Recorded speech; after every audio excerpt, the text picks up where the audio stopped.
ये कथा है उस समय की जब संस्कृत के महान विद्वान कालिदास अपने ज्ञान और यश पर गर्व से भरे जीवन के पथ पर आगे बढ़ रहे थे। उन्हें लगता था ज्ञान ही उनकी सबसे बड़ी पहचान है। चलते चलते कालिदास को तीव्र प्यास लगी। एक साधारण सी झोपड़ी दिखाई दी। अंदर एक वृद्धा थी।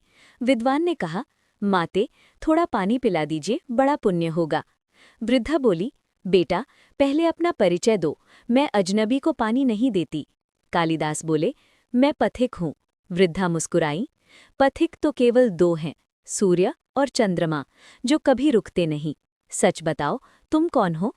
कालिदास बोले, तो मैं मेहमान हूँ। वृद्धा ने कहा, मेहमान भी दो ही हैं, धन और यौवन, जिनके जाने में देर नहीं लगती। तुम इनमें से कौन हो? थक चुके कालिदास बोले, मैं सहनशील हूँ। वृद्धा बोली, सहनशील तो केवल दो हैं, धरती जो सबका बोझ सहती है, और वृक्ष जिन्हें पत्थर मारो फिर भी मीठे फल देते हैं। तुम सहनशील नहीं हो। सत्य बताओ, कौन हो तुम? झुंझलाकर कालिदास बोले, मैं हठी हूँ।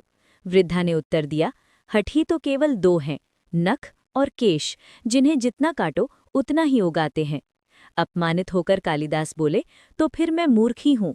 वृद्धा बोली, मूर्ख भी दो ही हैं, पहला वो राजा जो बिना योग्यता के शासन करता है, और दूसरा वो दरबारी पंडित जो राजा को खुश करने के लिए गलत को भी सही सिद्ध करता है। अब कालिदास के पास कहने को कुछ नहीं बचा। अहंकार टूट चुका था। वे वृद्धा के चरणों में गिर पड़े। माते, कृपा कर पानी पिला दीजिए। उठो वत्स। आवाज सुनकर कालिदास ने ऊपर देखा और स्तब्ध रह गए। वृद्धा के स्थान पर साक्षात परमात्मा खड़े थे। परमात्मा बोले, शिक्षा से ज्ञान आता है, अहंकार नहीं। तूने विद्या को अपना समझ लिया, इसलिए तुझे ये पाठ पढ़ाना पड़ा। कालिदास को अपनी भूल समझ आ गई। उन्होंने विनम्रता से पानी पिया और शांत